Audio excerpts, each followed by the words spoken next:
All right. So, why don't we get started? This is really wonderful that we have so many people here coming in from different states, too. I saw we have a lot of New Yorkers, but we have California in the house, and we also have Connecticut. So, welcome, everyone. We're really glad to have you. And my name is Kristen. I'm a volunteer for Diane Morales for New York City Mayor.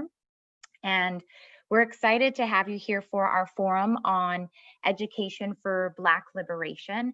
And this is actually our second forum of a monthly series that we are doing on radically reimagining our government that works for all, especially women, women of color, and our most vulnerable communities. So today we're here to talk about the challenges, the solutions, and our vision for educational equity and Black liberation. And we are going to do that by kicking our session off with a special performance, which I'm really excited about. And then we are going to have a conversation between community members here in New York City that have all been affected by the education system. And then we're going to open this conversation up to all of you through a Q&A where you can ask questions for our speakers, and you can also share any comments about this really important topic. So before we get started, I want to hand it over to Chelsea, who's going to talk about our house rules. Thank you so much for being here. My name is Chelsea De Jesus, and I am a volunteer for Diane Morales for New York City Mayor. And we're just going to do a few quick house rules. So today, I just want to remind everyone to be present, remove any distractions, just make sure that you're fully invested in today's conversation. We have a really great lineup of panelists here. We're going to be talking about some awesome things regarding education. And I also just want to make sure that everyone here is making space, taking space, ask a question, be curious, make sure that you're present here and you're asking questions so that you can get everything out of this webinar here that we've set up for you. Submit all your questions to the Q&A box. So you should see that at the bottom of your Zoom. And that way we can go ahead and make sure that the panelists see your questions. Use the hashtag radical reimagining, and tweet, use Instagram, and just get the conversation going on social media. So we definitely encourage you to do that. So before we get started, we're going to do a quick poll. So we'll go ahead and get that out there. We want to see who's here tonight. So if everyone can just go ahead and mark if you're an educator, interested community member, parent, school administrator. We'll go ahead and see who's here. Okay, so we have the results. So it looks like 48% we have our educators. Thank you so much for being here. We have interested community members, parents, school administrators. So it looks like we have a little bit everyone here. And that is exactly why we created this platform today, why we created this forum. So thank you again for being here. And before we get started, we are so excited to have some performances tonight. I will go ahead and send it over to Spirit from Urban Art Beat, who's going to go ahead and share a little bit about their work and then present our performance tonight. Peace, everyone. Hope everyone is well during these times. My name is Spirit Child. I'm with the Maroon Party for Liberation, as well as Urban Art Beat and a new Black Arts Movement, which is where our young cubs are coming from. So what we're going to do is introduce you all to their amazing poetry, their amazing essence, and their vibrations. Kai Diata Giovanni is a poet extraordinaire, an artist all around. We also have Nzinga Joseph, who's another poet and dancer, and we welcome them and we love them very much. They have been doing so many events throughout our networks. They are also organizers and revolutionaries. That's important to say. They are not just poets, and they're phenomenal beings. So I know you'll be dazzled and entertained as much as you are educated by their beautiful words and power. Thank you so much. Hi, my name is Kai. I wrote this poem called Pandemic. It's about racism as a disease from America's perspective. Pandemic. America is built on disease, a hatred festering since the birth of this nation. Land built on the backs of Black bodies, bodies upon bodies upon bodies. We gave you whips and chains and took away your parents' faces, and we still think we're not sick. Coughing up racism left and right, like the phlegm in the backs of our throats. White supremacy stuffing up our nostrils and greed tearing up our eyes.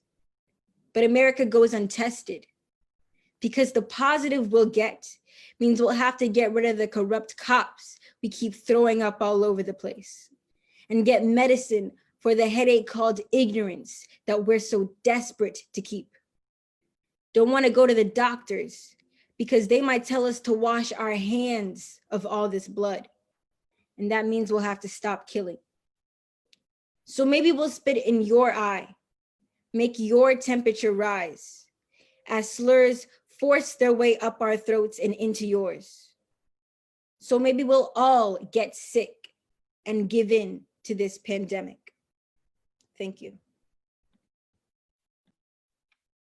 Hi, I'm Zinga. I wrote a poem called Education Means.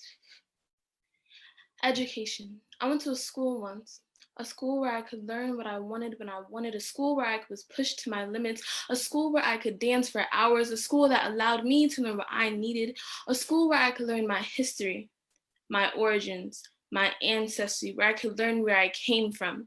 But wait. First, let's talk about what education means. Education means being given the tools to succeed in society that does not want you to. Education means teaching kids the truth. Education means to challenge society, to challenge the world. Education means to not be afraid to use the words white supremacy, racism, and sexism. Education does not mean memorization of facts most adults do not know.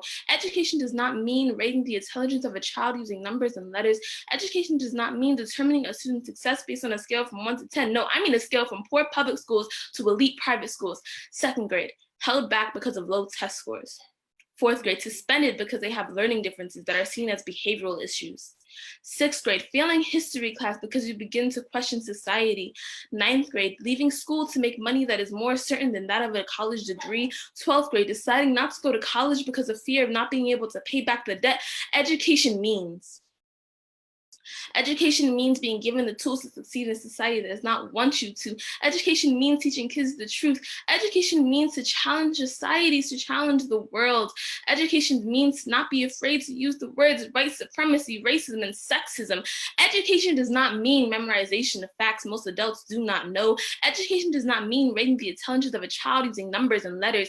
Education does not mean determining a student's success based on a scale from 1 to 10. No, I mean a scale from poor public schools to elite private schools. Our education system is wrong.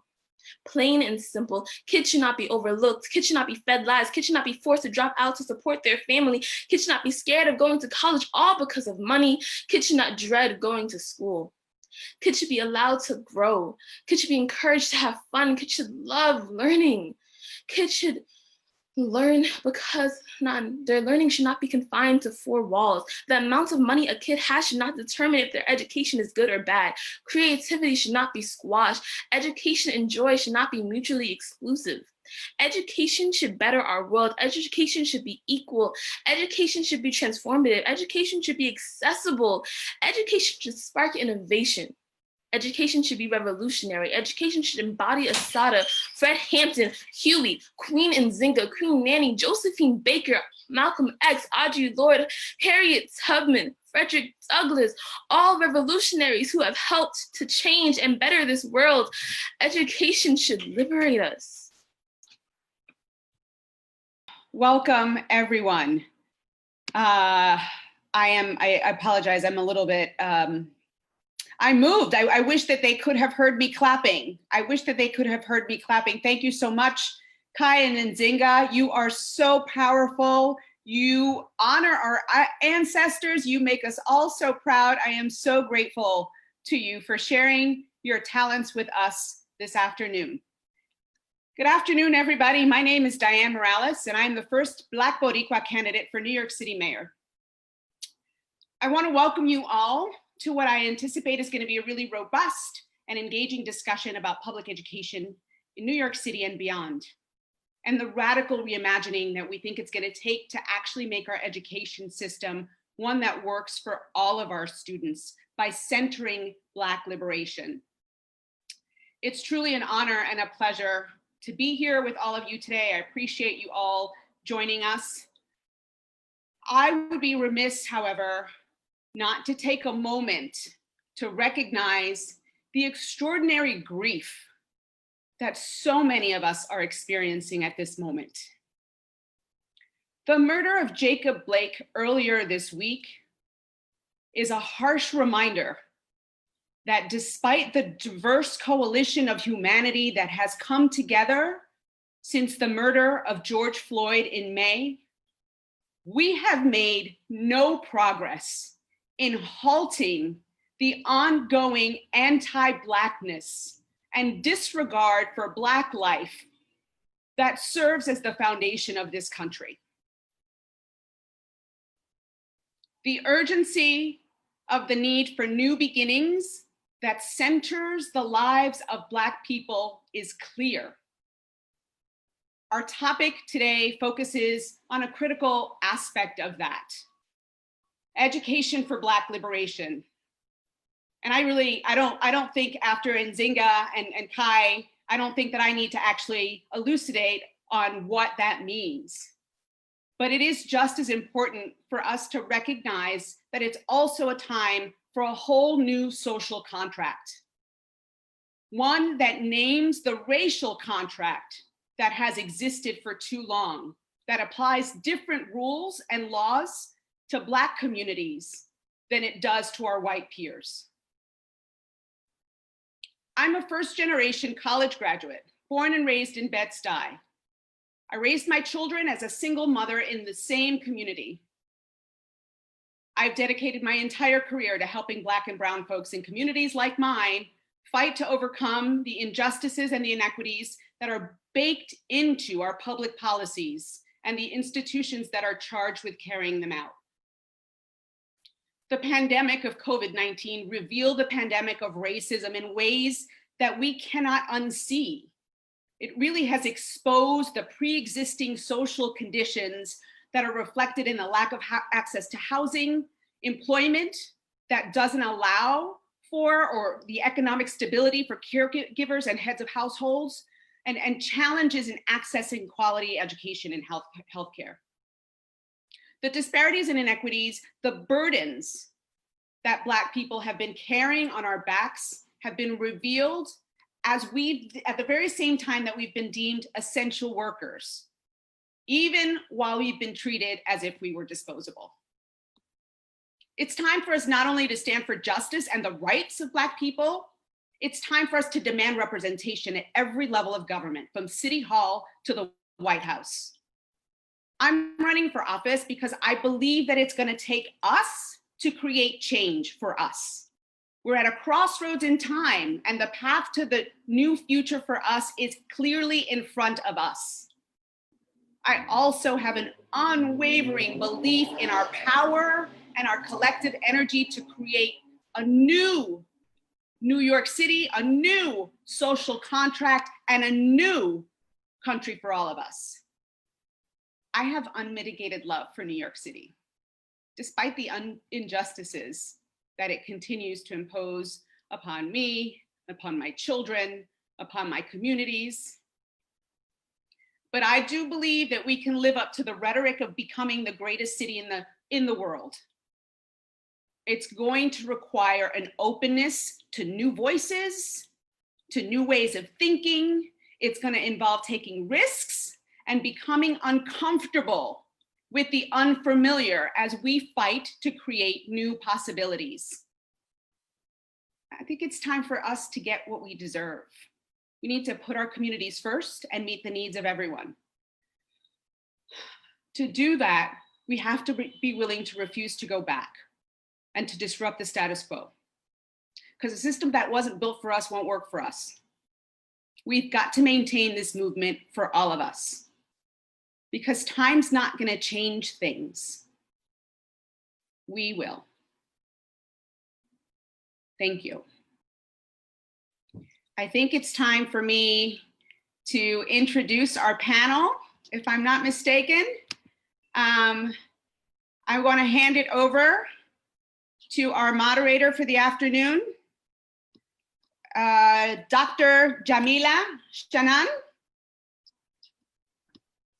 Hello, everybody. I'm sorry. I'm still trying to gather myself with these beautiful, beautiful words by the young students, by Kai and Zinga.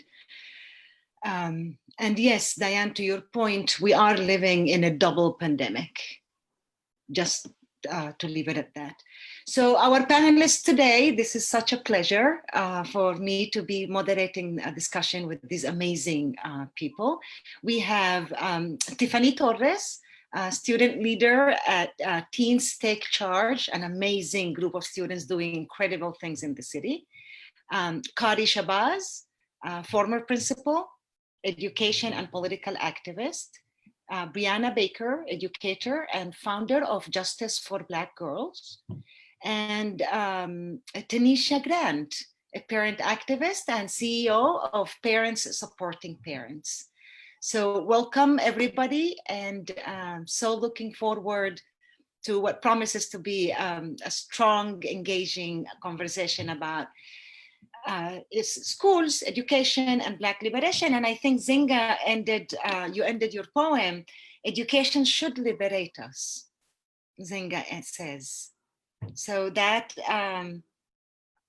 gonna be the first question that I want us to start discussing as a panel. What does that mean? When Zinga says education should liberate us, what does education for Black liberation look like? What does it sound like?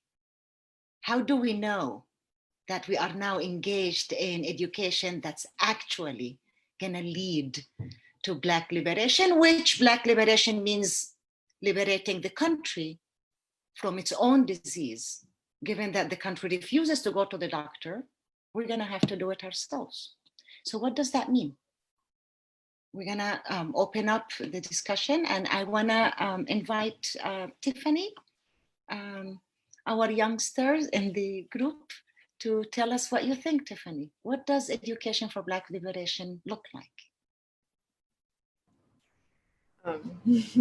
So I think I'll just give the most basic answer. I think it means equity, but even deeper than that, I think that integration goes beyond just the common misconception that Black and brown students need to be in a room with white students, which is what I think a lot of people think when they see students or adults or anyone fighting for integration, is that we're asking to be in a space with students who a lot of people fighting against us consider elite and consider as better students, or consider that they need to be protected from students that live in low-income areas or go to schools that are majority Black and Hispanic. And so I think education for Black liberation means that we will have a school system in which every student is treated not only equally, but also with equity, in which every student receives what they need in order to be successful, and where we aren't shut out of schools that are considered elite, like the specialized high schools or schools that are very heavily screened all across the city.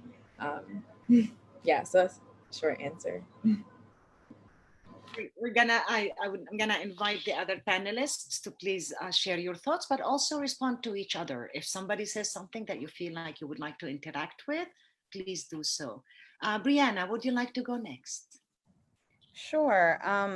As an educator, and as I work with youth often, and particularly Black girls, I think it's important that education for liberation creates spaces that allow youth to just be.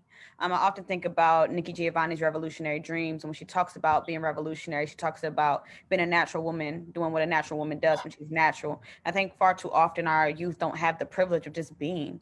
I think school is often a time of assessment and evaluation. Our Black and brown youth are disproportionately criminalized and adultified, and they don't get the privilege of just existing, right? There's not enough spaces that honor their fullness. There are not enough spaces that affirm them in ways that teach them that they're adequate. A lot of what they're taught in schools demonstrates that everything about their existence is anti-intellectual, right? And so I think as we push towards educational spaces that are rooted in liberation, we have to trust and listen to youth and give youth the platform to speak and get behind them, so that they can feel free, so that they can exist without us telling them how they should show up. I think that Education for Liberation is allowing our children, Black children in particular, to just be.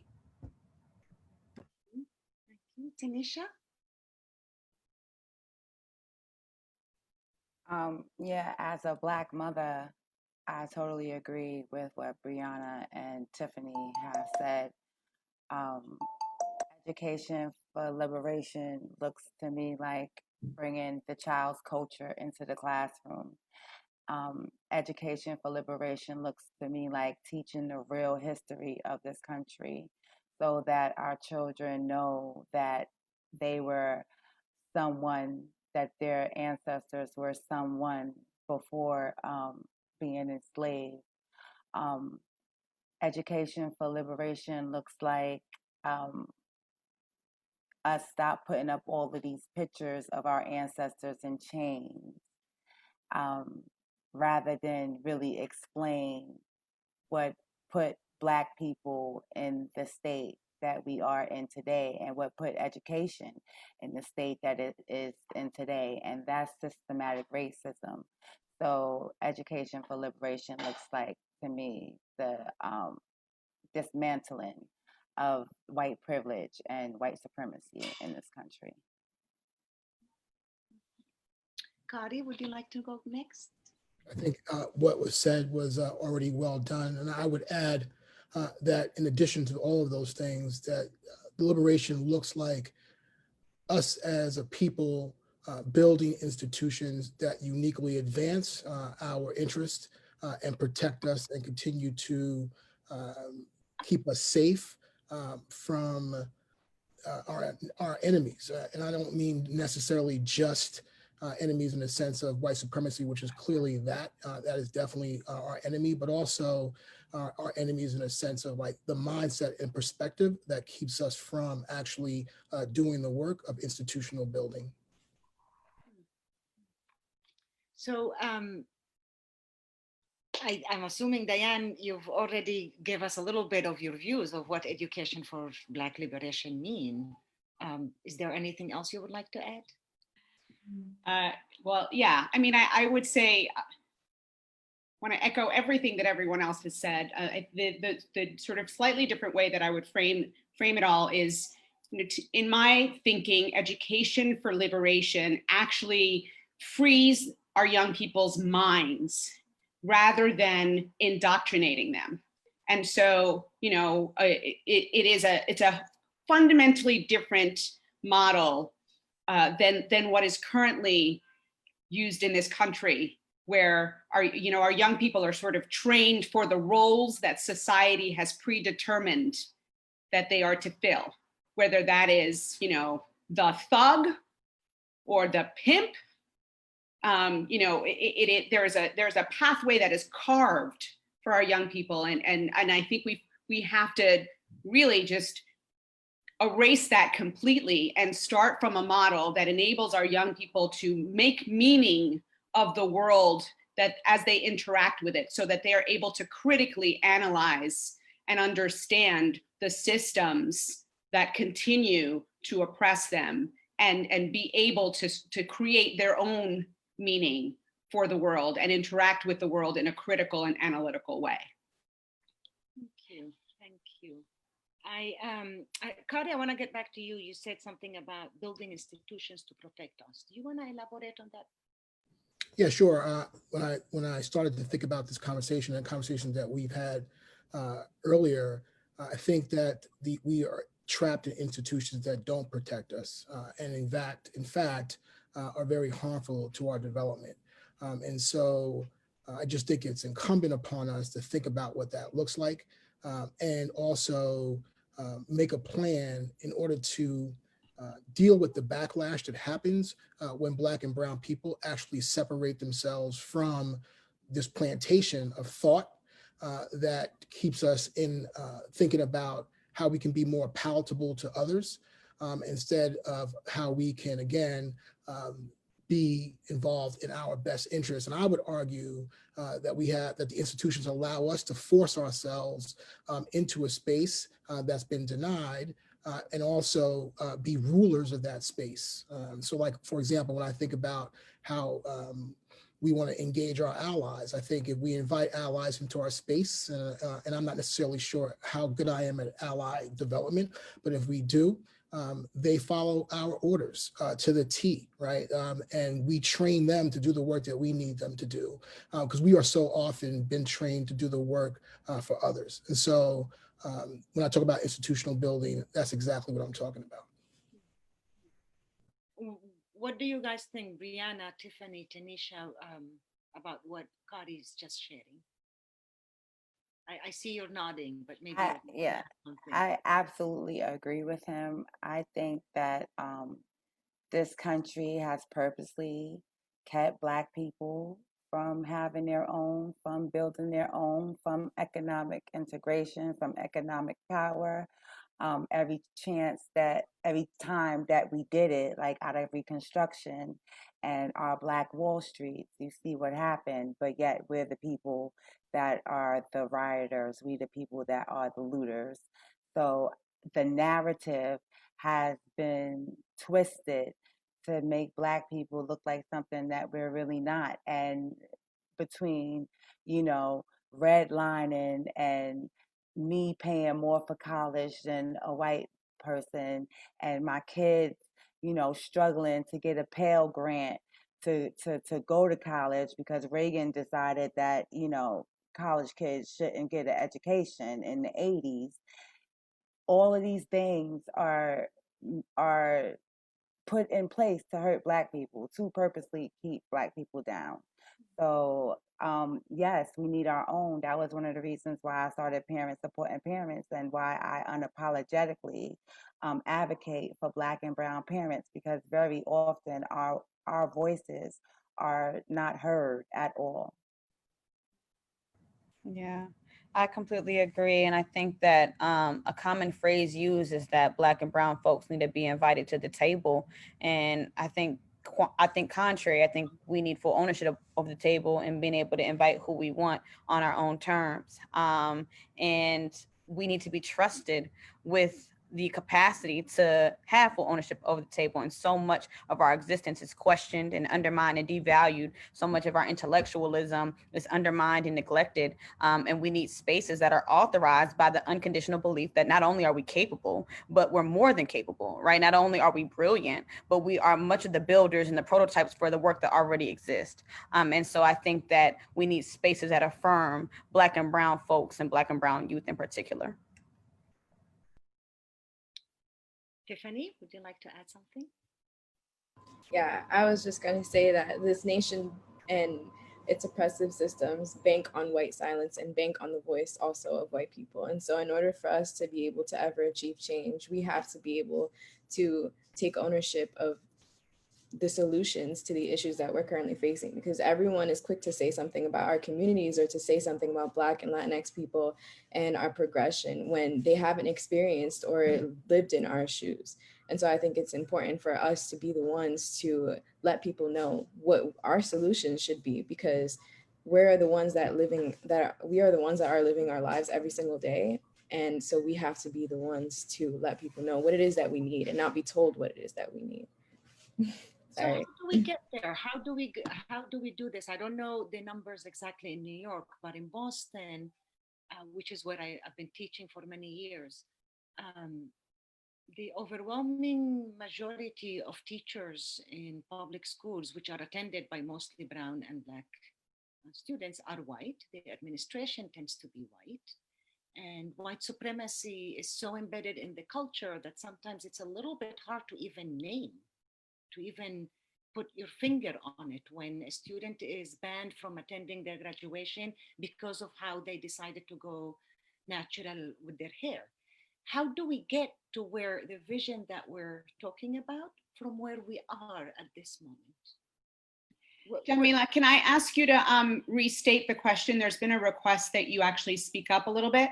Oh, okay. So I think the vision that we are all together collectively here announcing is beautiful. And then the question that I'm trying to get to is, how do we get there, seeing that a lot of the policies that lead to the results that we have now, a lot of these policies are intentional, and those that are not intentional are a direct result of a product of white supremacy. How do we get there? From your work, if you can talk to us about the steps that you've taken, the steps that you want to take, the steps that you've seen being taken, how do we start moving the needle in that direction where, as some scholars have talked about it, we create schools where students learn to read the word and the world, which is how I hear all of you talking about it. How do we get there? What does it take? This might be an unpopular view, but I think it requires us to really think about our beliefs in integration, segregation, desegregation. What does that really mean for us as a people? And I say that because I think we need to start with a mass exodus as much as possible. And obviously, we don't have the infrastructure built yet, but I don't think we should be worrying about the infrastructure. I think we should really embrace a struggle of what a mass exodus looks like, and start building those schools that we are imagining right now. And I say that because I just don't, even, for example, if Diane was the mayor of New York, and I love her, right? I don't see government leaving us be. I don't see power structures leaving us be. And so we need some level of ingenuity that's connected to a mass exodus, and then we can figure it out when we do it. But I think that's the starting point. Okay. I would say that we need unity. We need a unified Black people. They've had 400 years to turn us against each other, and they did a damn good job. So the first thing I would say is that we need to connect with each other. We need to know that our histories and our backgrounds aren't so different, because they pit Black people against Black people. They pit Black people against brown people. And I will also say that we need to start making our own candidates and putting who we want into office. So for me, it started with Jamal Bowman. I was determined that he was going to get into office, and he did. And now it's Diane. So I think it's a big part of that is actually stepping into the politic arena and knowing who's in office, who needs to be there, who doesn't need to be there, and start building a team for the people. I think for me and my work, it's twofold. A big part of my work is economic distribution. It's knowing that folks cannot fight if they don't have the resources to do so. And we need to be really intentional about helping folks leverage their privilege. It's not just about saying I support, but investing in that support, right? And investment looks a lot of different ways. It's not just financial. It's also a lot of the things that we've already been speaking about, right? And then in addition to grants and financial investments, it's thinking about creating spaces that are led by youth and really trusting our youth to lead. Our youth are closest to the issues, and a lot of times farthest away from the discussions being in decisions being made on their behalf. And we have to really trust their capacity. If we're teaching as well as we say that we are, then they should be more than capable and more than qualified to answer the questions that we have, and not only answer the questions, but lead us as folks interested in their liberation. And so at least at JBG, we have pop-up classrooms and things of that nature where Black girls are leading discussions and lessons on the adultification and criminalization of Black girlhood, on cultural appropriation, colorism and respectability, and Black girl safekeeping, healing, and liberation. And we need to allow them to tell us what they need from us so that we can show up in the ways that they deserve. Tiffany, what do you say to that?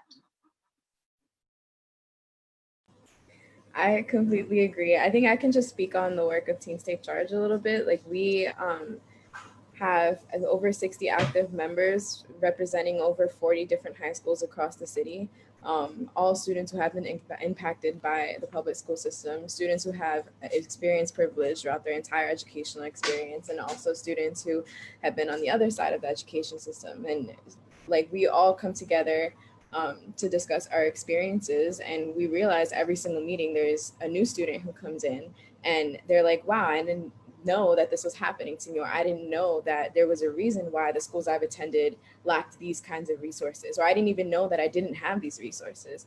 And so I think that like when you have, as Brianna said, when you have youth in a space and you give them the tools and the resources they need to identify not only the inequities that they are experiencing in their schools, but also give them the tools that they need to create solutions to that, like Teens Take Charge does. Like we have our policy platform, we have students come together to talk about issues within their schools and to talk about what they can, like what they think the solutions would be, instead of having adults tell us our problems and tell us what it is that they think will fix them when they're not the ones going through the school system. I think that you can genuinely create a movement, which is what we're doing and what I will hopefully continue to do in the next semester.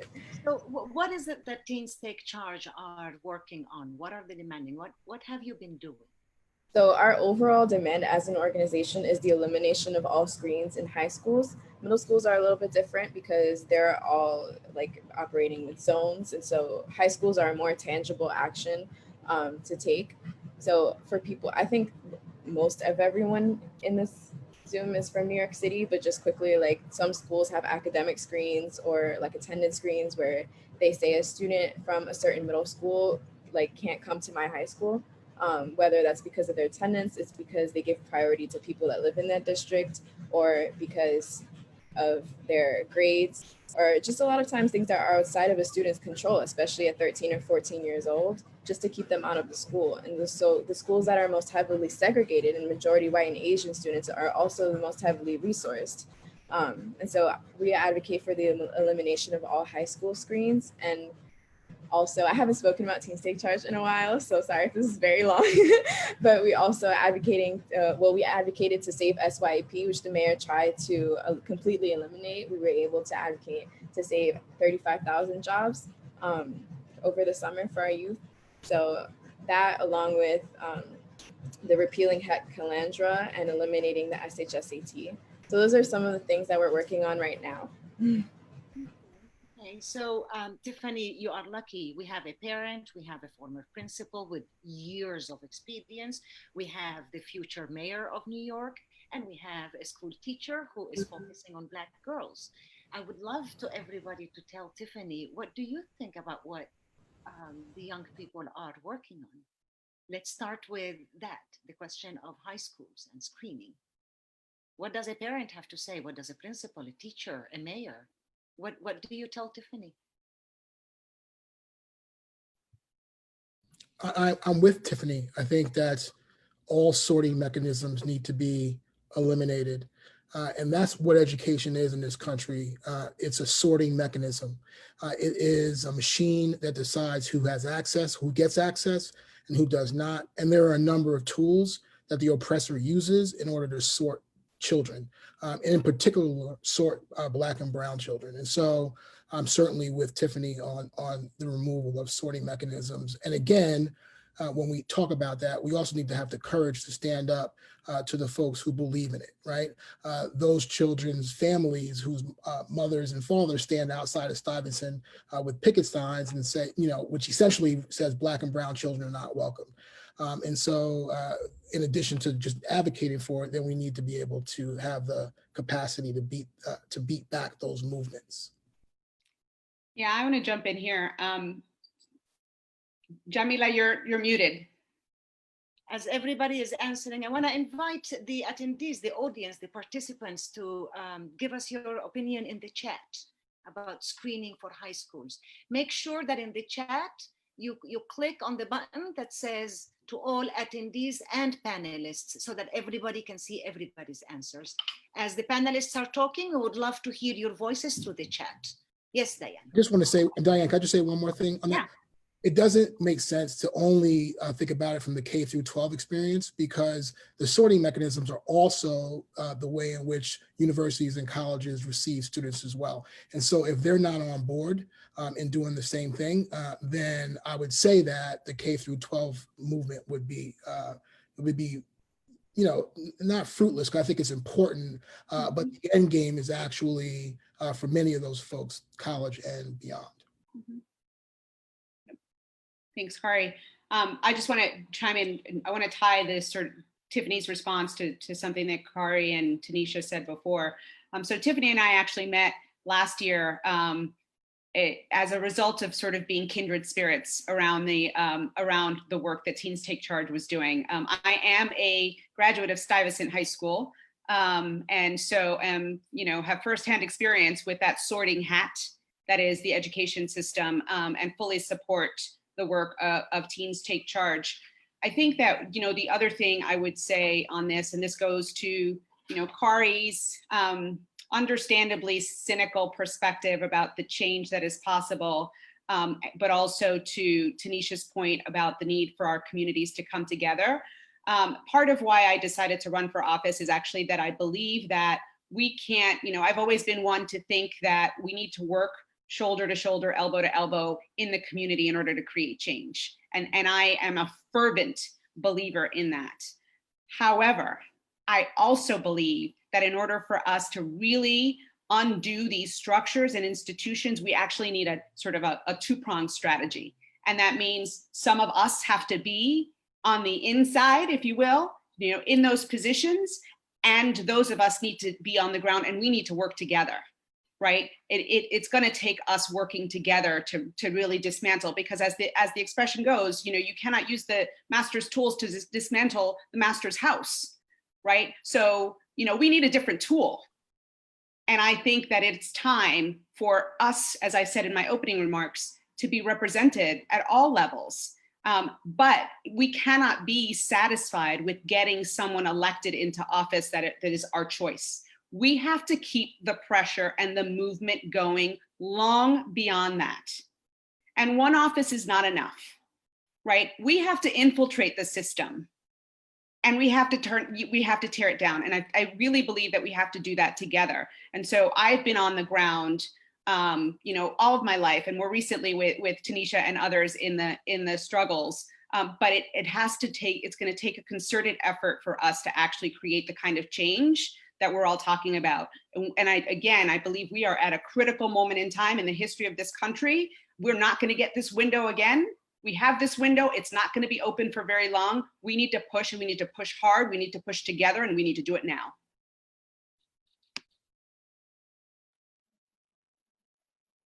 So there's a poll again for the participants. Please let us know. In order for schools to actually contribute to Black liberation, what areas need the most change? Select all that you believe in, all that apply. Curricula, teaching, pedagogies, school leadership, school culture, teacher training, family engagement, all around services. And if there's anything else that you believe that's not included in the poll, please put it in the chat. If there's anything you would love to hear from you and see what you think. Where do we need to start? The panelists and the artists with their opening poems, their beautiful opening poems, have touched upon several of these in different ways. What does the audience think? What do others think?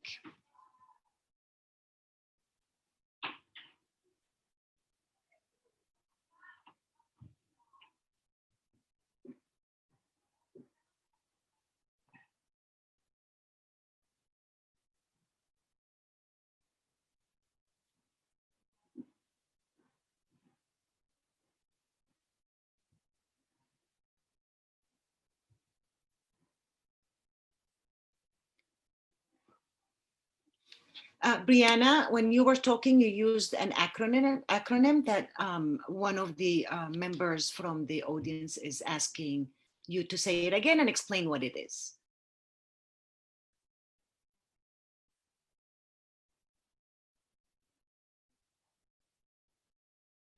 Sure, I probably cited, I'm not quite sure, but I'm probably cited JBG, which is my organization, Justice for Black Girls. I'm the founder, and our mission is to expand global knowledge of the ways US-based systems of power respond to and perpetuate the abuse of Black girls in schools and prisons and in protest. And we do that through three primary initiatives, which I'll keep short. We have a Freedom Fighters Fund, which is currently a 75,000 distribution that offers micro grants to Black girl activists on the front lines in honor of Oluwatoyin Salou, who lost her life at the intersection of racial injustice and gender-based violence. We have a JBG Ambassadors Program, which equips 13 to 17-year-old girls with the academic and policy work that centers Black girlhood. And then we have a curriculum which we utilize in our Ambassadors Program that's readily accessible to all folks interested in safekeeping Black girls.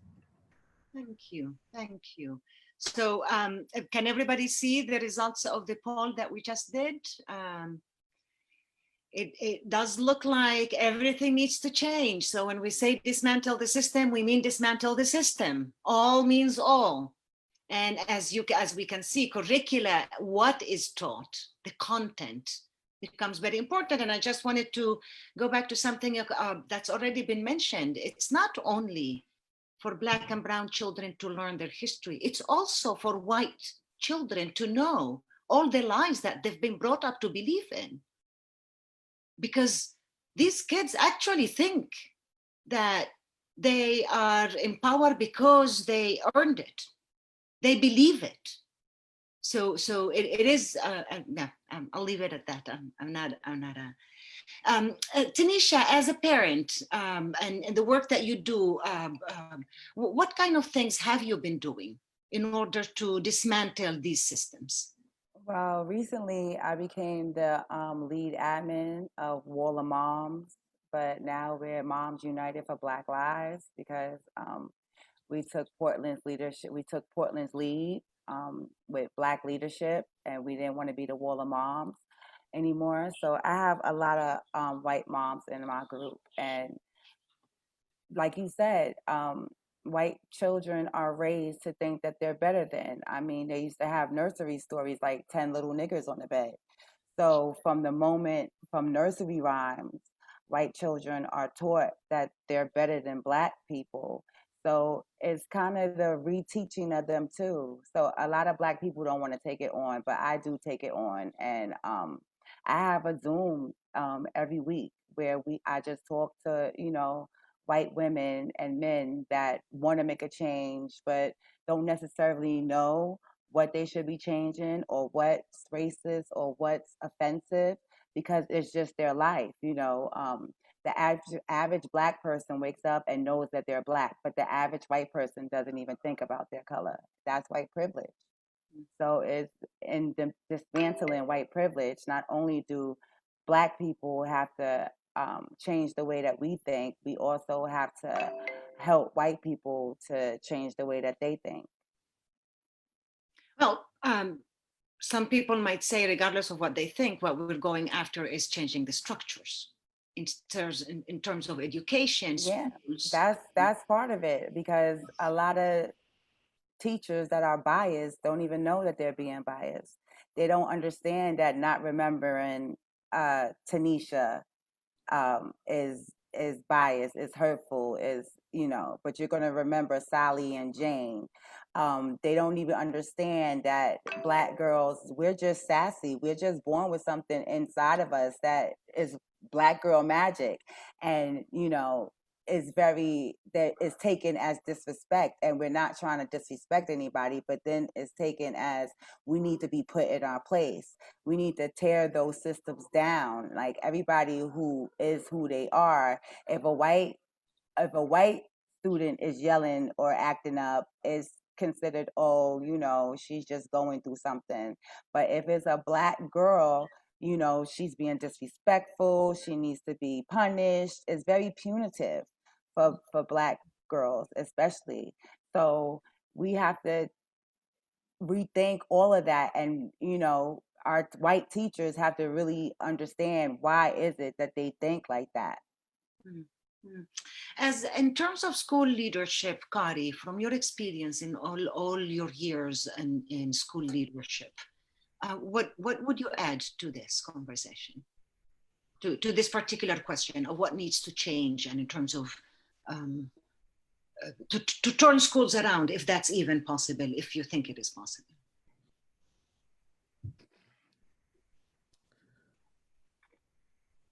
I can't lie. You know, I'm 53 years old, and I've been on the ground in various ways, doing the things that I think Tanisha talked about, which I think Tanisha explains how important it is to her, and I don't want to take that away, but I am sort of moving away from having conversations with white folk or with the power structure, because I think they're impervious to change. And so I'm spending more of my time trying to build Black and Brown coalitions that, again, circle back to some of the work that I think is important for us to, well, you know, if we're going to navigate systems like Diane talked about, then we have skill sets to be able to do that. If we're going to be in the spaces and challenge folks in the spaces that Brianna and Tanisha and Tiffany are talking about, then we need to have skill sets to do that. We need to send out, we need to be some people who are able to have capacity at all levels. That's if we're going to do it. I've sort of given up on the belief that our allies are capable of moving the needle. And so we've been at the, and when I look back historically, right, starting at Plessy and going up to Brown versus Board of Education, and then looking at where we are now, there hasn't been any change, in my opinion, data-wise, qualitative or quantitatively. So I personally am trying to just move in a space where we're building that diasporic coalition, working with a bunch of people in order to just do something different, imagine something different that is outside of the power structure, but one that challenges it in the sense of, again, building institutions. So in your experience, because I think that the way we're talking about this, there's a lot of people that think that we need to engage white parents in order, and white allies, as you call them. Why not? When you say you're done with that and you are focusing on building instead of educating white people, why? Because I don't think the issue any longer is ignorance. Like I used to think, oh, well, they don't know, right? Or they haven't had an opportunity to go to school with Black and Brown kids, or no, they're just sort of ignorant because of lack of experience. And I actually think the quite opposite. I think they understand fully what is happening to Black and Brown children in our schools and in our communities. And I think they willfully protect their space, right? And there's so much evidence of that, that, you know, I don't want to have to lay it all out, but I think Stuyvesant is an example. I think protecting the 8 or 9 specialized high schools is definitely an example of that. I think being fervently against affirmative action, even though affirmative action supports and helps white women overwhelmingly, is another example. I think the erosion of all the things that we sort of thought were gains, and the white backlash to it is real. And it doesn't just happen in certain periods of our history. It's ingrained almost in every aspect of our historical existence in this country. And so what I think that we haven't done is given serious consideration to building organizations and movements that are uniquely managed by us and run by us. And so I just want to be clear, I'm not against the conversation, I just can't have it. And I hope they understand the difference, right? Totally. Okay. Yeah. That's actually quite generous of you. Yeah, and I would say that, like Diane said, you need an inside and outside game. So I'm CEO of a Black-run organization by Black women, and I'm lead admin of an organization that is mostly made up of white women that follow Black leadership. So I play both sides of the game. Yeah. And Brianna, you're focusing on Black girls in particular. Is your work directly only with Black girls, or are you also trying to do work with the adults around them, including the adults that are not Black or brown, so that they also need to understand how they are harming Black girls? How do you do your work? So our work unapologetically centers Black girls, and it's important to make the distinction between Black girls and Black women because of the disproportionate ways that Black girls are adultified. Oftentimes, Black girls don't even have full access to their girlhoods. Oftentimes, they're named women before Explain they what you even. mean by adultified. Sure, it's the disproportionate ways and that Black girls are seen as less innocent than their white counterparts, that they're seen as more knowledgeable about sex, the ways that they're seen as less needing of care. And so a study by Georgetown Center of Law and Poverty has indicated that on average, Black girls between the ages of 5 and 14 are seen as less innocent, more adult-like than their white peers. And that manifests itself in so many ways, right? We see the hypersexualization of Black girls. We see the criminalization of Black girls in schools. And what I mean by that is in New York specifically, Black girls are expelled 53 times more than their white counterparts for subjective offenses like talking back. There are Black girls that have been arrested for throwing cake on the floor and not picking it up to the satisfaction of the officer, right? And we could go for days. And if you're interested in more of those data sets, you can look into the work of Monique Morris and Push Out the Criminalization of Black Girls in Schools in the African American Policy Forum and Black Lives Matter report, in addition to Girlhood Interrupted,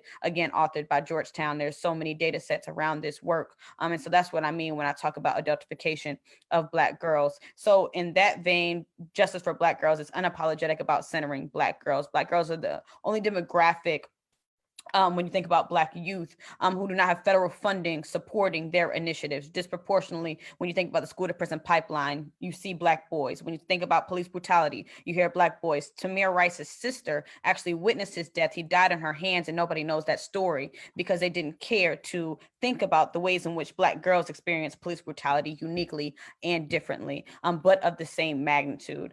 And so that's what I mean when I say justice for Black girls. Our mission, though, is about empowering Black girls to teach people how to show up for us. And so it's about centering Black girls and elevating their voices. And it's about shifting the conversation from drenching Black girls in empowerment, self-help, feel better about the place that you're in, and moving them into power spaces where they can actively dismantle the systems that interrupt their girlhood. And so it's about putting them in positions to tell stakeholders what they need to show up for them. And so that's the work of Justice for Black Girls and how we unapologetically center Black girls, but welcome everyone with better showing up for Black girls.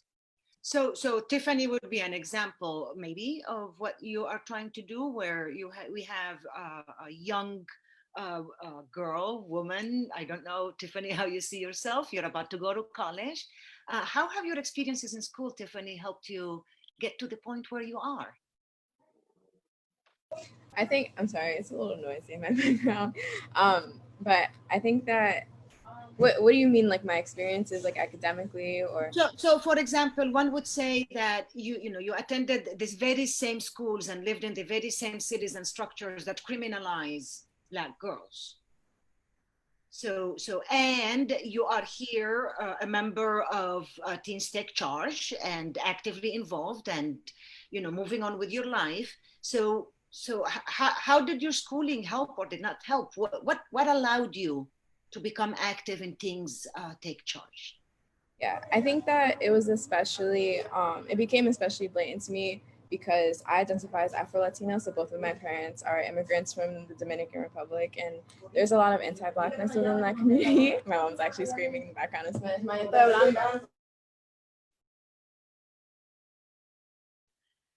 For many of us, this is a very familiar moment, right? Where we are on a panel trying to do a Zoom conversation, and before we freeze, our family decided to have a very loud conversation in the backyard.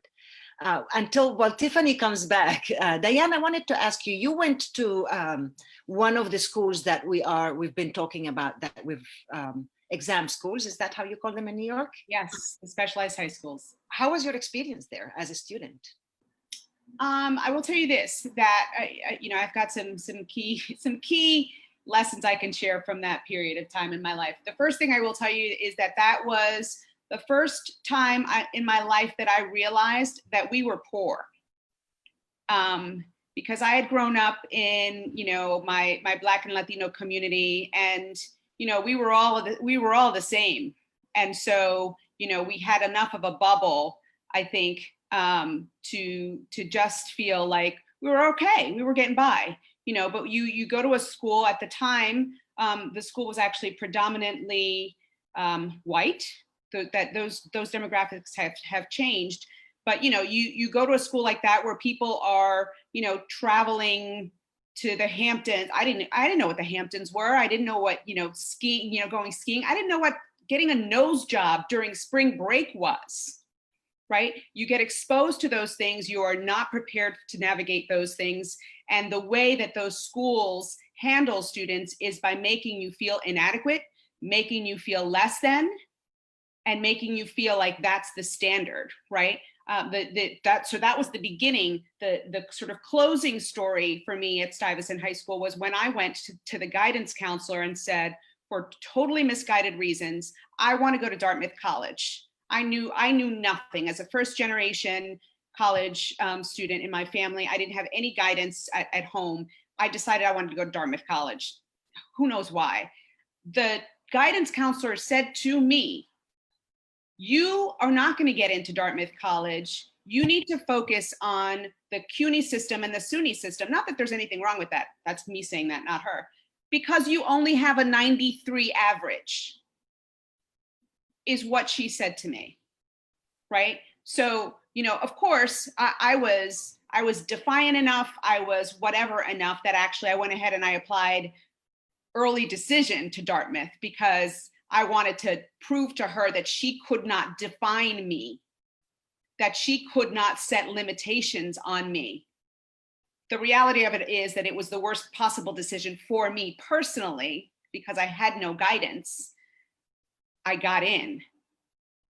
But, the experience there was one of what I felt like trying to put me in my place and trying to keep me from, quite frankly, being too uppity. How dare I think that I would qualify for something like that? How dare I think that I could move outside the grooves that the education system had prepared for me and had paved for me? So that was my experience. This is making me think of, Kari, what you were saying earlier about the need to create a system that is designed for and run by brown and Black people, because even if you got into that school, there was still a proactive attempt to keep you in your place. Getting into that school doesn't guarantee anything. Kari, what has been your experience as a school leader for years with how schools can open up opportunities or actually limit opportunities for Black and brown students, particularly women? Yeah, I worked for a large charter organization that actually had like incredible results in the sense that, if you were going to think about getting through the sorting mechanism, the place where I worked gave you the opportunity to do that. And so, for example, the boys and girls, the young men and young women in my schools were incredibly, they had mastery at all levels, and they outperformed schools on the Upper East Side. They outperformed schools in Westchester, Long Island. They were the top of their game in math and ELA. I mean, so if you want your children to sort of get through that standardized testing world, where I was the place to do that. But I also had an opportunity to see what it looked like when children weren't taught how to read or write, and how life altering that was for them, and what it did to their trajectory as they grew older. And so I haven't had an opportunity to see much of those failures, straight up in my role. But in what I do now as a consultant, I do work with schools that their children do not do well in those environments. And so one of the things there are a number of things that I think are connected to that, but I think any model where you see our children not doing well, it's because the adults do not hold brown and black kids to high expectations. And so they don't believe that they can learn. They don't believe that they can read Shakespeare and make meaning. Or they believe that they only have to read Shakespeare in order to be literate, right? And that what black and brown folks have to give is not genius enough to be considered well-rounded students. And so I see that's the first thing is lack of expectations and just a culture of mediocrity because they're black and brown. And so they don't, they're just wasted. We don't care to come in and lead effective schools. How does that speak to your experience, Tanisha, as a parent? I find also is in the material, is in the curriculum. Children come to school with a culture, and the way that this curriculum is set up, the way that these standardized tests are set up, the way that these regions are set up, they're set up for white children. It's based on white people's experience. It's based on whiteness. So if you take a child's culture away from them in school, right there, they're going to lose their interest. I know I was very smart in school, but I was also a foster child who never knew their mother and father. I was black. I was a girl, so I was always the other. I was always picked on. I didn't learn anything in school. I didn't truly become educated until I left school. I couldn't even sit here and tell you a teacher that I remember in school because everybody was so horrible. That's one of the reasons why I do what I do, because people don't understand that children, your childhood has a lot to do with who you are as an adult. And the hurt and pain that you carry as a child, that never leaves you. You live with that. And so that's another reason why a lot of our black and brown students go the wrong way, because they're hurting and they're suffering and nobody cares enough to nurture them, to say, what's the matter? They just want to stick a test in their face and tell them that their worth is by how they do on that test. But Yamila, here's the catch. Some children just don't test well. Does that mean that they're not smart? That's why funding is another big part of it, because there has to be funding, proper funding, that black and brown children have never had equity and funding in our schools, ever. Equality and equity are two different things. Equity means that my child gets the same thing that Mayor de Blasio's child gets. We have never had that. So between the funding and the narrative that we have to work harder and all this other mess, I agree with Kari. We do need our own system. And it needs to be black voices telling black stories. There's a lot of white people running around here telling black stories, and you can't tell our stories the way that we can. You can't feel our stories the way that we do. So there needs to be a change with that. Like To Kill a Mockingbird. I hate that book. I hate that book. I don't understand why that book is so important to everybody. It's very hurtful to black people. I know, to me, it doesn't make me feel good because it gives off a white savior complex. And black people don't need to be saved. We never needed to be saved. We need equity.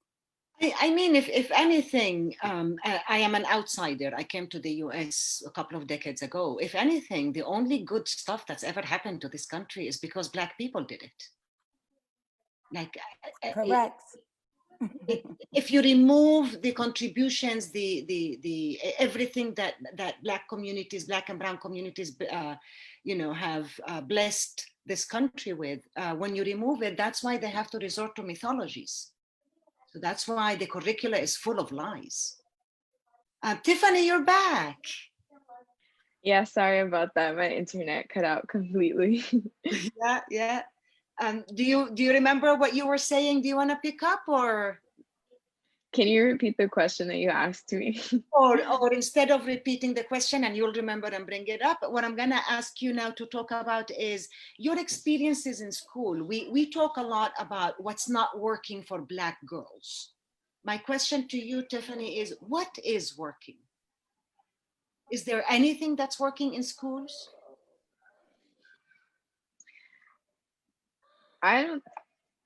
I feel like one of the issues is that I have never been asked this question before. Just the fact that like we never discussed anything having to do with disproportionate impacts of discipline and just of treatment with students of color, especially girls of color, in schools. And I've never had that question asked me before. And I know it's an issue that is very blatant in my school. I think one specific example that comes to mind, I'm completely not going to answer the what is working question because I just simply don't know what's working. No, that's So already an answer, Tiffany. That already gives you an answer. So I think what's not working is the fact that we don't have these discussions in schools, and there isn't a platform in my school, at least my school specifically, where students genuinely feel comfortable going up to someone, one of our administration that isn't a teacher, and telling them like, I don't like how this issue affects us, or I don't like how you spoke to me this way. It's always a lot of admin, and especially in other schools, expect students to simply take what they have to say as law, or like you view me as an authority figure, so you have to do what I say, and if you don't agree with what I say, then that sounds like a personal problem. And that's exactly what I've seen admin do in every single school that I've been in, regardless of whether or not the student is in the right. Like, as long as a teacher tells you did something wrong, then it's seen as you've done something wrong, and you can't talk back, you can't say anything about it. And it definitely has happened a lot in my school. I think especially because at least the admin is majority white, and just I feel like at least in my school we can have more discussions than definitely in other schools. I have students that I have a friend who's gotten kicked out of like 5 schools simply because she didn't let admin tell her or put her in a position where she had to listen to them without telling her side of the story, which is oftentimes what happens. Students are suspended without being able to tell their side of the story, especially Black girls. And she is a Black girl, and she's very proud of that fact. And so she's never let any admin or anybody in her schools that she's been in tell her you're in the wrong, when she knows very well that she has a side of the story that they simply just don't want to listen to. And I think that's what the biggest problem is that a lot of teachers or a lot of the admin in these schools have a superiority complex when it comes to students, but they forget the fact that we have a story to tell also. And it's not just because you went to school and you're in this position, doesn't mean that you have the right to silence me and my experience. And I saw someone commented that teachers are silenced. Well, I completely agree. I feel like maybe not silenced, because they definitely do have a lot more to say over students. But I think that I'm also all over the place. But I think that teachers do have their issues within the administration, but students definitely have a lot more to grapple with. Brianna and Kari, working in schools as adults with a little bit more authority, or maybe a lot more authority than students, what do you say to this idea that teachers might also be silenced and may not be able to take the positions, the stands that you believe in? What have your experiences been? My experiences as teachers being silenced. Yes, and yourself as an admin in whichever ways. Yeah, in other words, teacher voice. Where are teachers from protecting the students when the teacher understands what's going on? No, I think that Tiffany's observations may well be correct. Probably are. I think about I get the keys to this, shiny car, and I don't necessarily know how to drive it, and I have to learn how to do it, right? And it's an expensive car, right, with very important passengers in it, and so combine that sort of the awesome weight of having to lead a school, with the inability to manage 400, 500 different personalities, different student personalities, and then also the personalities of the folks that you work with, or having not even to manage it, but to be able to do everyone justice in terms of voice, can be a daunting task. And it's also, extremely, it's a skill that we all don't come into the business understanding. That's especially considering myself, with Caribbean roots. I grew up in a family where children were seen and not heard. You sort of graduated to the, you went from the kids' table during the holidays until you were able to manage a conversation properly. Then you all of a sudden found yourself at the adult table, and yet you still, right, weren't necessarily considered in that conversation. And so unfortunately, I brought that to my practice and had to learn how to work backwards from that nonsense, right, to be able to give children the space that they need. And so I'm not necessarily sure I was always able to get there, but I definitely tried. Brianna? Yeah, I know that as a teacher, I operate as an agent of the state, right? You do your best to be a change agent, but by nature of what it is that I do, tied to an institution, I have to recognize my privilege and my authority in a space. And it's critically important that you create spaces authorized by love, care, and liberation. So you do the work to undo and unlearn. But so much of the teaching, so much of everything that's antithetical to my work is so deeply entrenched in institutional practice and administrative policy, right? There have been many times, and in full transparency, why I'm no longer in the educational space I was in is because of the ways in which I was unable to show up for my kids in the ways I believed I needed to. And so I just couldn't stand by it anymore. You do your best to show up for youth and to protect them. And it's a delicate dance of being in compliance with having a job, right? And doing the things that you need to do to keep your job, but also knowing that some things just are fundamentally wrong, right? And you cannot continuously tell children they are the problem. They are not. And they're recognizing a broken system and calling it out. And how dare we condemn them for naming a broken system? How dare we tell them to fragment themselves to make a broken system powerful? And at some point you get sick and tired of being sick and tired. Fragment themselves to make a broken system powerful. Mm. Yeah, and so that is cited from the work of M. Denon for white folks that teach in the hood, and the rest of y'all too. And that's a great book that I suggest folks to read. But it's a lot of the delicate dance of trying to show up for youth in the ways that people weren't able to show up for you in the ways that youth deserve. But at some point there becomes there is a breaking point. And for me, I reached my breaking point in that I was teaching social justice and didn't feel like what I was teaching, what I was preaching was happening on an administrative levels. And there was things that were out of my control that were happening, that even if I did not actually do it, if I stand here in this space, my existence is consent. And so I have to, at some point, take a stand. And we have to recognize as teachers, sometimes we have to unpack. We have to acknowledge that even if you have not felt like the intimate perpetrator of violence, your existence in a violent space is still acknowledging and consenting to the violence that youth are experiencing in schools. And so if you are not actively undoing the system, you are a part of the system. Yeah, and I think that we have to respect our youth too. Like Kyrie was saying, is seen and not heard. We have to understand that we're not always right.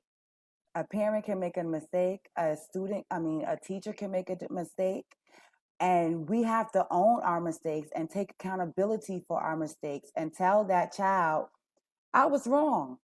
There's nothing wrong with acknowledging that you're wrong and that a child is right. The children are not always wrong, and we are not always right. And we have to, take accountability for how we might make children feel, or how teachers might make children feel, because they have that authority thing to them where they think it don't matter if I'm right or wrong, I'm the teacher. And we got to stop doing that to our kids, because that makes our kids feel some type of way. as it should. The same way it would make us if it was two adults. It would make one of the adults feel some type of way if they knew that they was talking about something that they was very versed in and that they knew about, and somebody kept telling them that they was wrong, they was wrong, they was wrong. No, we're not always right. The same way that kids learn from adults, adults learn from kids too, because we are not living in the time that they're living in. Yeah. So we have to respect that and honor that and uplift that. Totally. Before we go to questions from the audience, if we can just spend 20 seconds looking at the Q&A, just look at the questions that are coming up.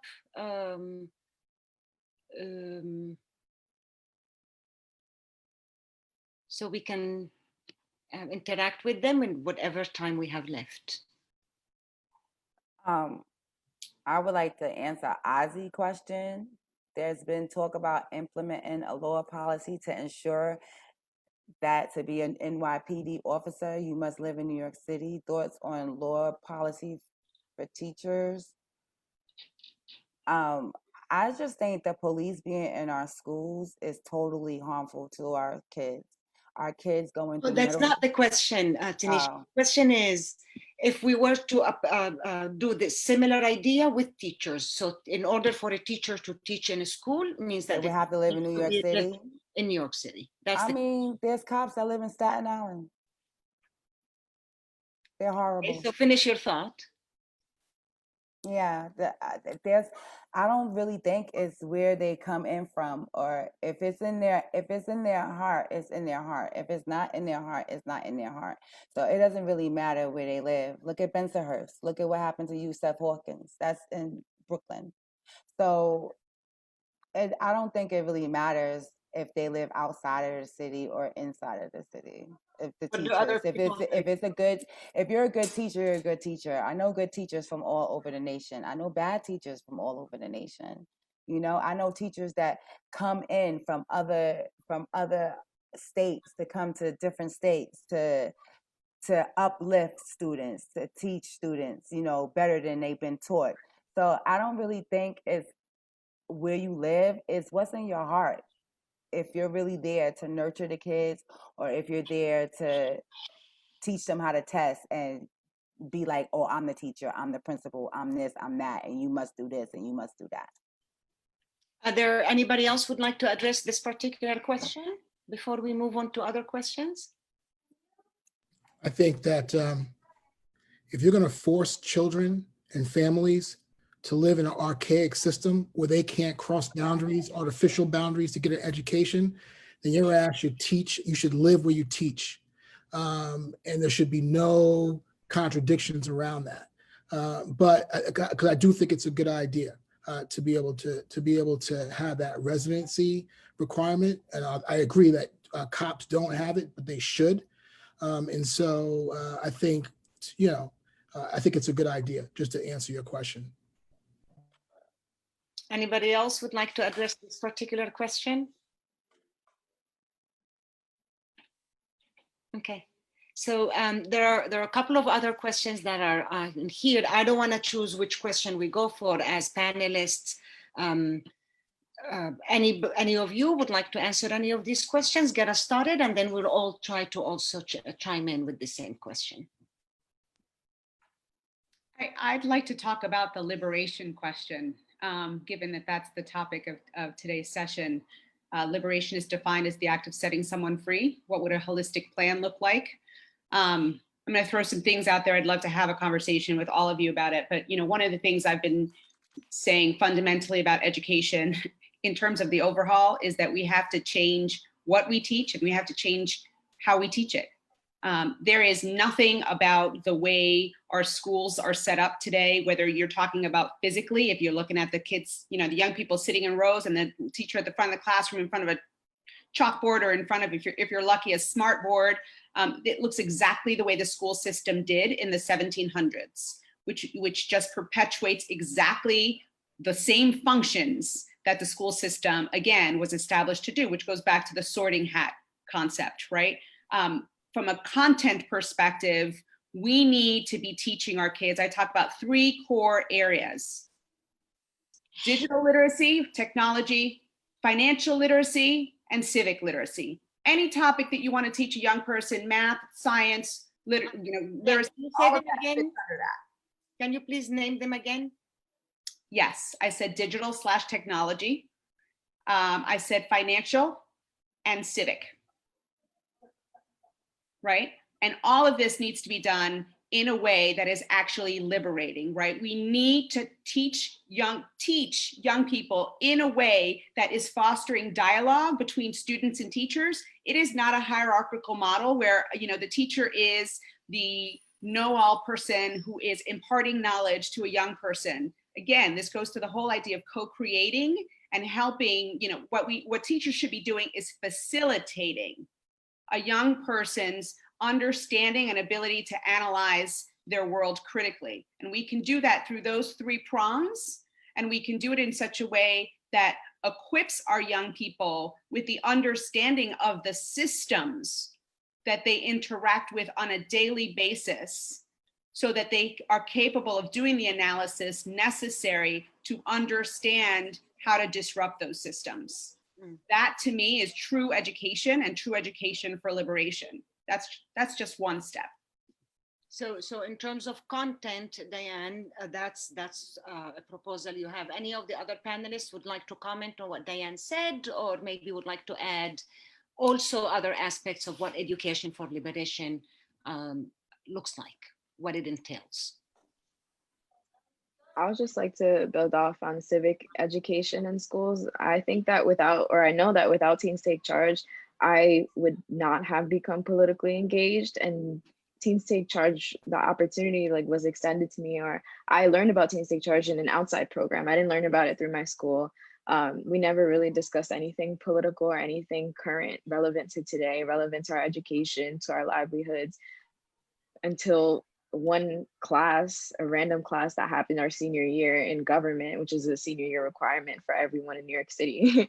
But it's not like the entire class is based on political events. And so I think that civic education is really important because students need to learn how to be politically engaged, especially again, like my family isn't very political. So I'm kind of the first that's been up and out there about my views, and like isn't, and I would say that I'm the most comfortable in my immediate family to express my political views and to express what I think is right and what I think is wrong in our society. And that's only because of Teens Take Charge. Again, without it, I don't think I would have ever been on a panel like this, or on a panel in general, talking about what I think needs to be changed, simply because I don't know how.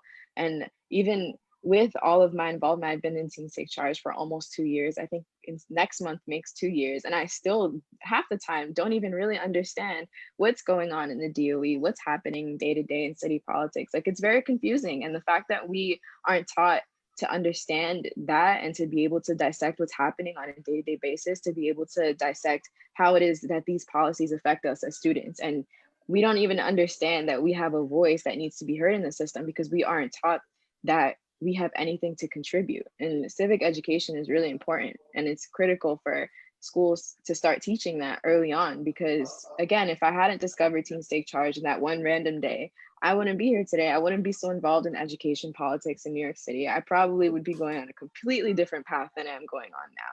And with this opportunity, I feel like a lot of students aren't understanding of the impact that their vote or their voice or their action can have on the way that their lives are structured.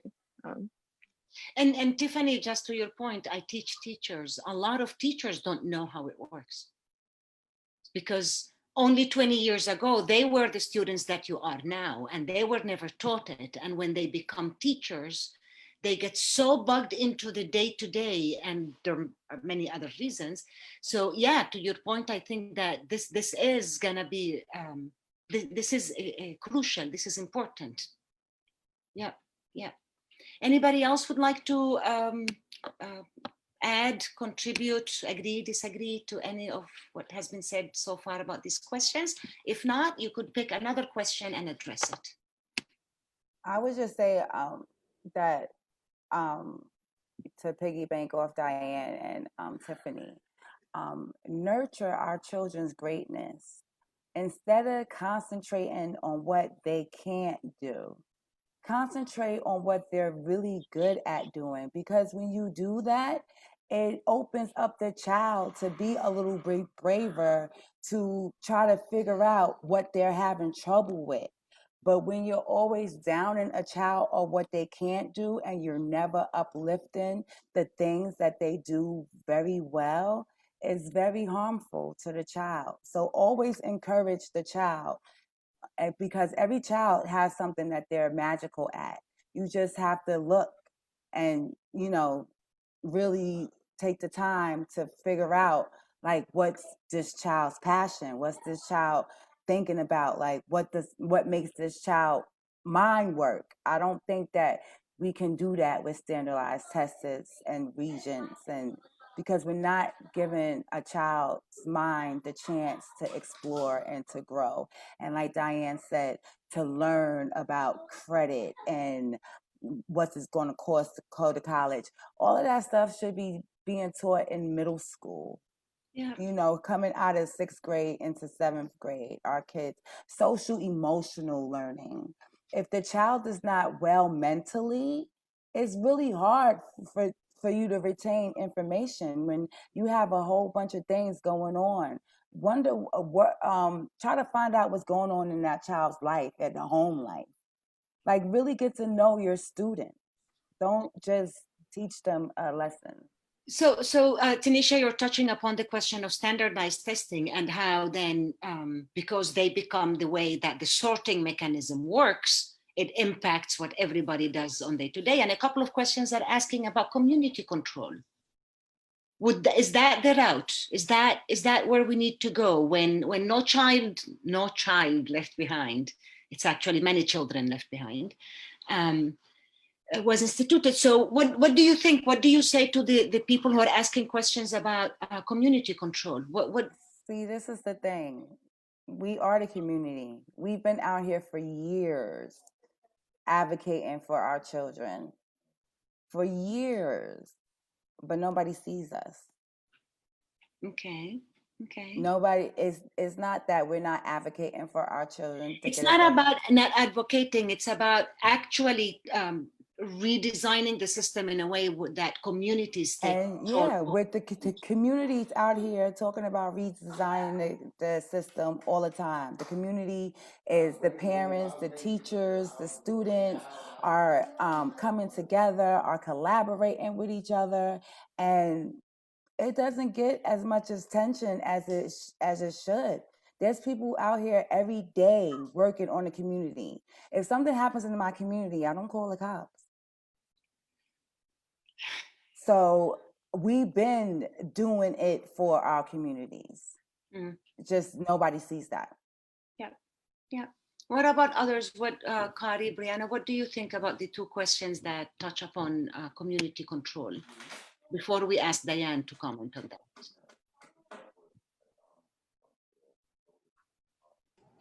So one of the questions basically says, should we return to community control of schools? The DOE is less than 20 years old.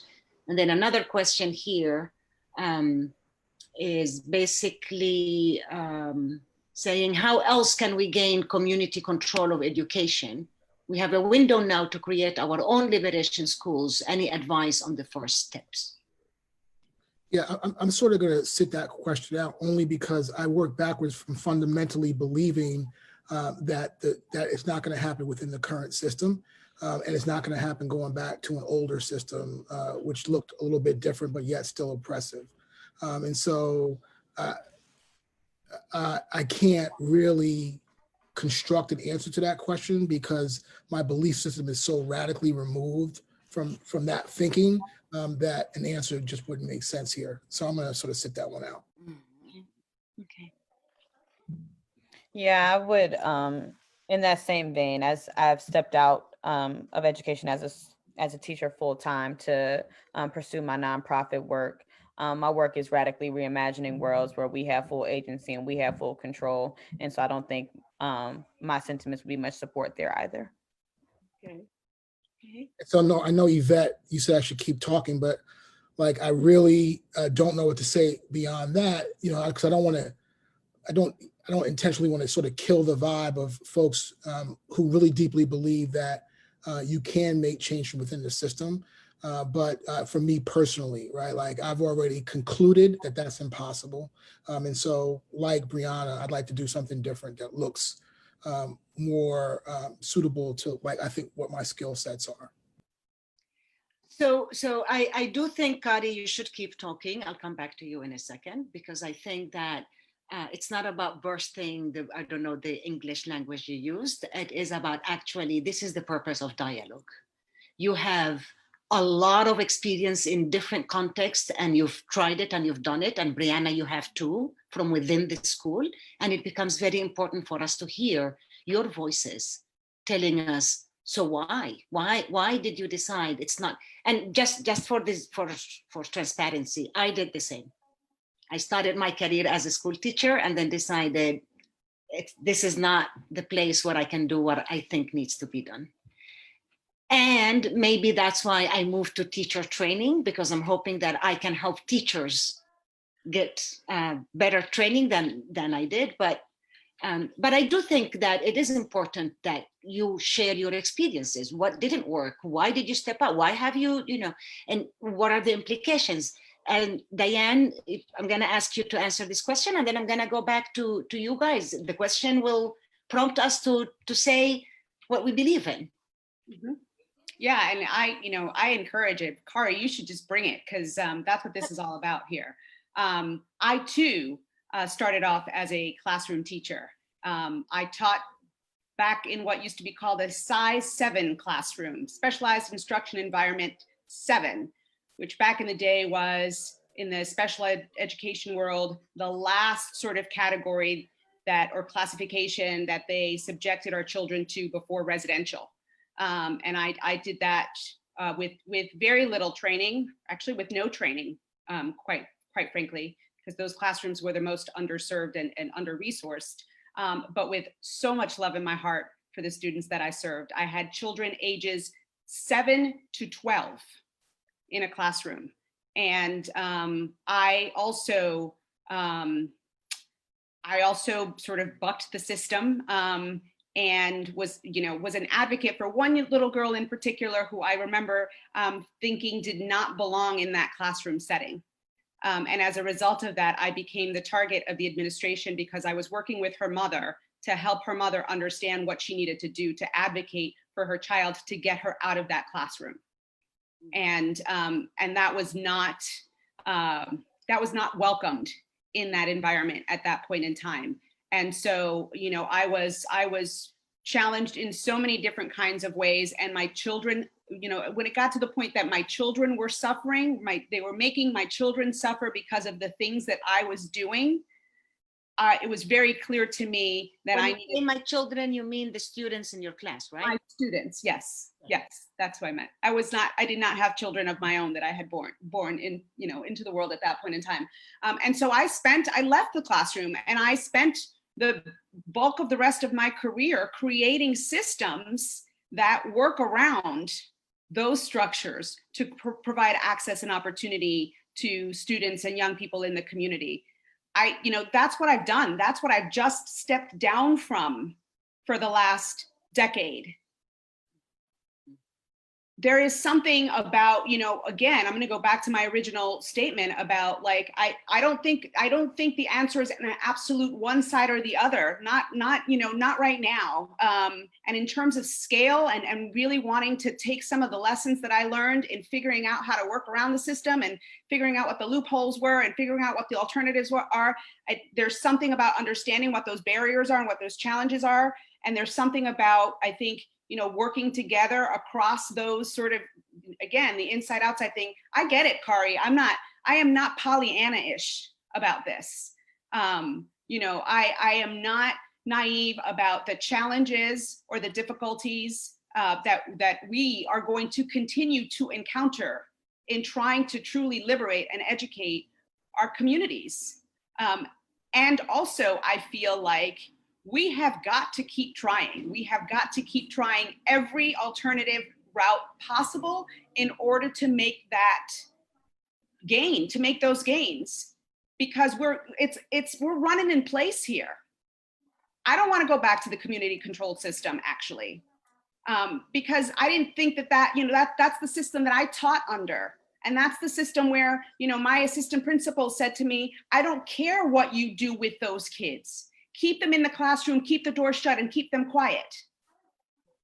Because I was too enthusiastic. I had too many ideas. I wanted to try too many things. And I was advocating for a young student who did not belong where she was. And so, I am at the point where I am willing to take all kinds of risks to do what I think might help move the needle on giving our kids access in a different kind of way. Because we don't have a silver bullet. We haven't figured that out yet. And so if the next thing for me to sort of try and step into and at this point is that inside outside game, then I'm damn well gonna bring it. Well, I want, Diana, if it's okay, if I can jump in off of your statements there. I think Amelia is, pushing us to think about what we can, so if we're gonna be in the structure, right, think about what we can do. And so I think, I looked up this quote from Albert Shanker, who was like a union leader for a very long time. He's a god around teacher organizing. And he said that he'll start representing school children when school children start paying union dues. And I think that's a tragic sort of way to look at it, but I'm thinking about Tiffany and how important it is for children to be represented either by themselves or by adult advocates that they approve of, that children approve of, in order to be able to have a voice in this school design, right? In the overall way in which schools are designed. And that's what's missing. When I think about the C30 process, right? Where children are, where folks get together to hire a principal, and it's really not even a good process. It's sort of watered down, but there are no children involved in that conversation. There's no one thinking about what the kids would want to do to interview a principal or incoming principal of their school, or to select teachers or be a part of that interview process, because we believe that children don't have the capacity to have those conversations, which is false, patently false. I've seen it work. Whenever I hired a teacher, whenever I had a teacher interview at my school, I always did a 30-minute debrief with children about how their lesson went, and if they're appropriate for this particular school, and if not, why, explain their reasonings. And so those things are very important. So I would start there. And this is sort of my backdoor way into saying that, Diane, you got to take on the unions, and you can't do that in the city and get elected. Right. And that would be sort of how I would start that conversation.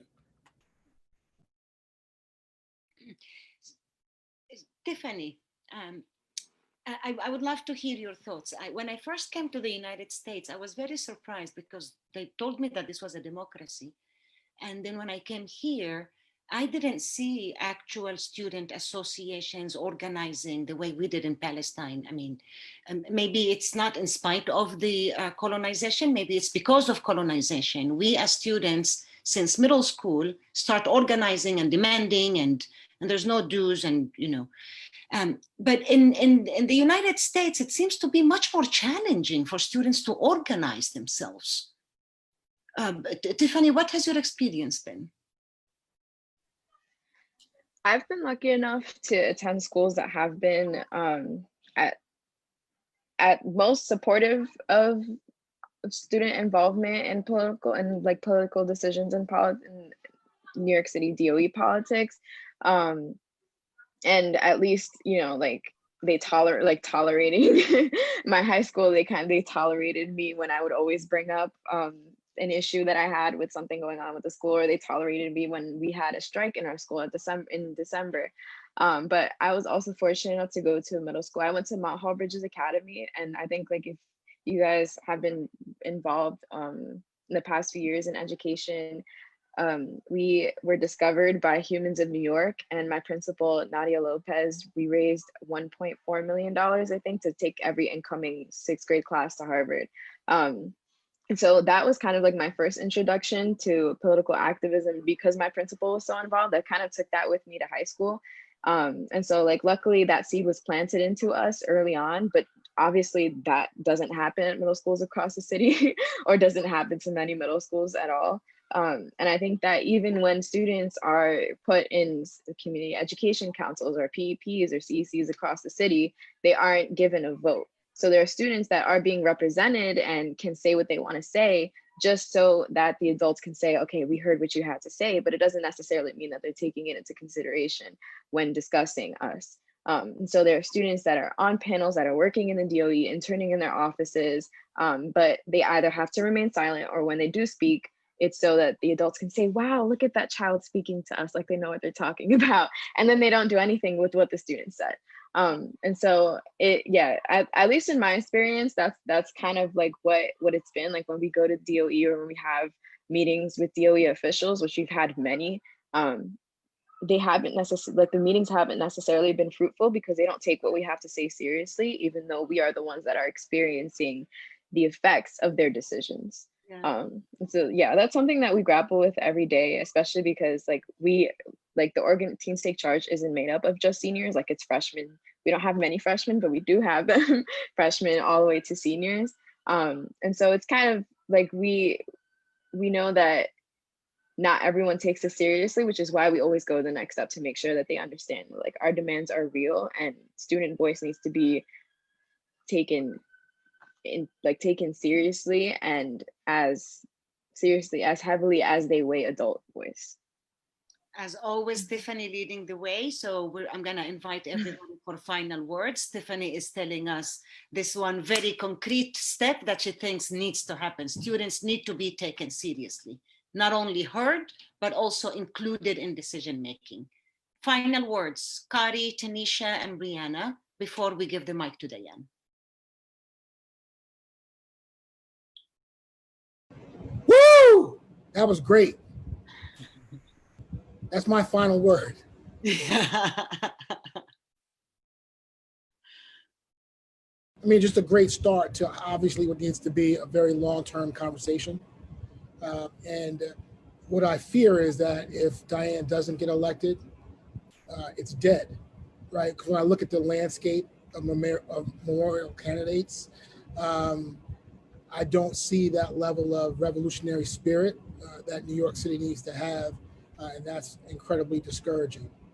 And then also, I think the hatred for Black and brown women in general is just so heavy that I fear again that Diane's going to be overlooked. Hopefully we can rise above that and be able to get her in to where she needs to be.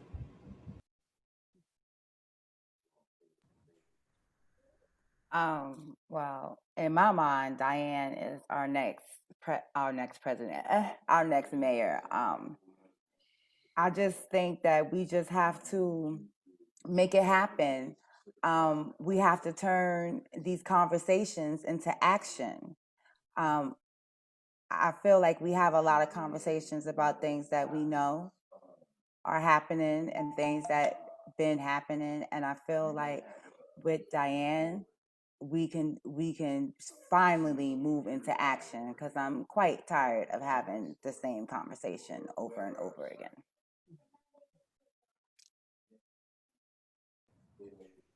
I think as a closing thought, just to center Black women and girls, too often the mic is taken from Black women and girls figuratively and literally, and you just cannot be for Black liberation if you are not listening to Black women and girls. And so to everyone here, thank you for listening to Black women and girls. Thank you for showing up and continue to elevate the voices, not doing work for Black women and girls, but behind and with Black women and girls.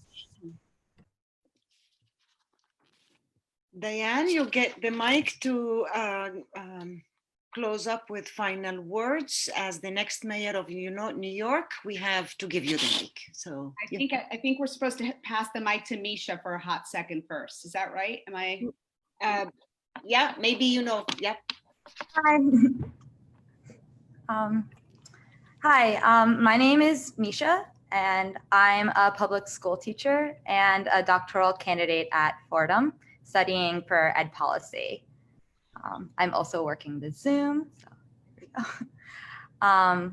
So I'm also a daughter of Iranian immigrants, and with adult eyes, I see how much of my own educational success was dependent on me learning how to shrink myself to fit into white institutions and having parents that knew I was capable when they saw I learned differently than most. I decided to become the teacher I wish I had, and I've been teaching teenagers science for the past 10 years exclusively in New York City's Title I public schools, from East New York to downtown Brooklyn and currently in the South Bronx. Some of my students I saw are here today as adults, and some of them are even parents, so hi. I have to say to those of you on here, thank you for making me a better teacher, and thank you for making me a louder advocate.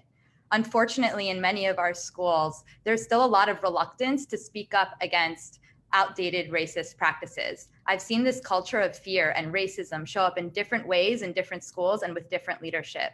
But in other ways, a lot has changed. Teachers are adding culturally responsive lessons. Schools are adding restorative models, but these changes are happening in pockets, not systemically. How can we say we have restorative models for our schools when we still have suspension sites where students serve time? Those of us working with children see that equity doesn't fit into our current structures or curriculum. Reimagine, rather than fitting in student choice, voice, and relevance into units we have curated for a test, we make student empowerment the foundation of the entire system. When students co-create their own learning experiences, they're free to authentically integrate humanities, STEM, and the arts in their investigations of problems they actually care about and want to engage with. As much as I try to do this, my students will still be held accountable to a random assortment of facts on their Regents exams to graduate. The fact that our leaders want unstandardized teaching while keeping standardized testing shows how these liberation concepts have been included into the frameworks of how teachers are observed, but not still into the frameworks of how we operate as a system. And as educators, we are left to do this balancing act we've been calling breadth versus depth. We need to dismantle this system that measures to segregate and propagates this myth of meritocracy that originated from the white supremacist perspective. And we don't get there by individual schools or teachers or programs trying to work around a system. We get there by designing a system that functions with the main goal of equity, that doesn't put equity as the first thing to go in a budgetary crisis like we saw in April.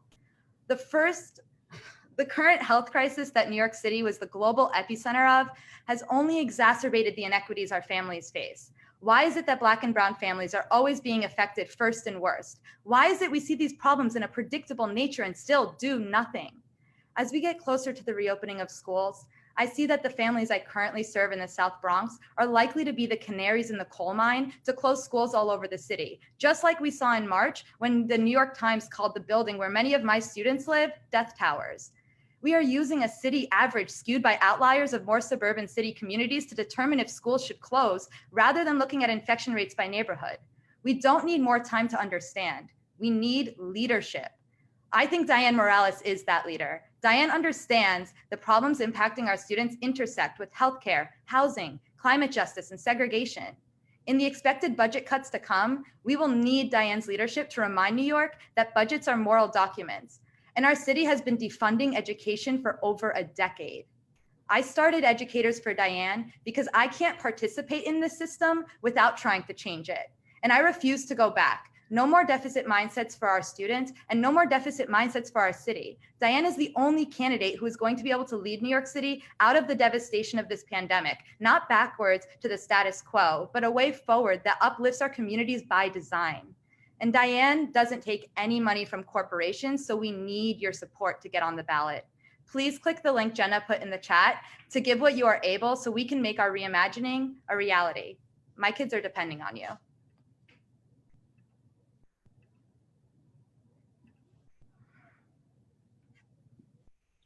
Thank you for that, Misha.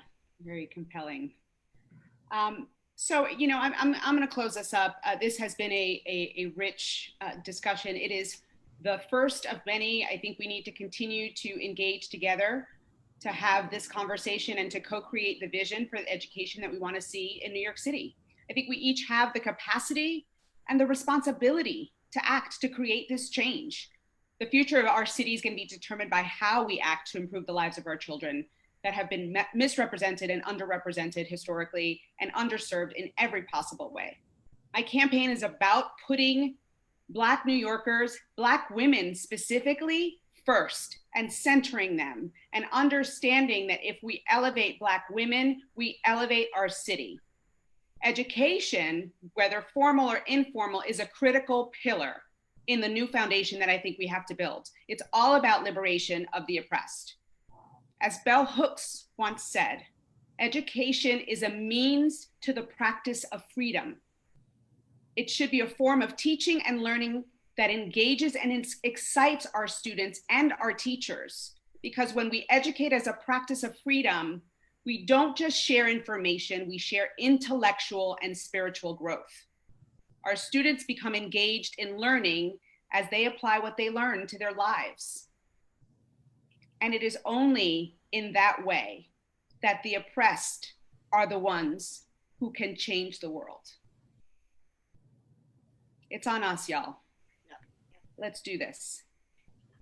As Tanisha says, listen to Black women. Thank you all for joining us tonight. We will be following up with a recording of the session.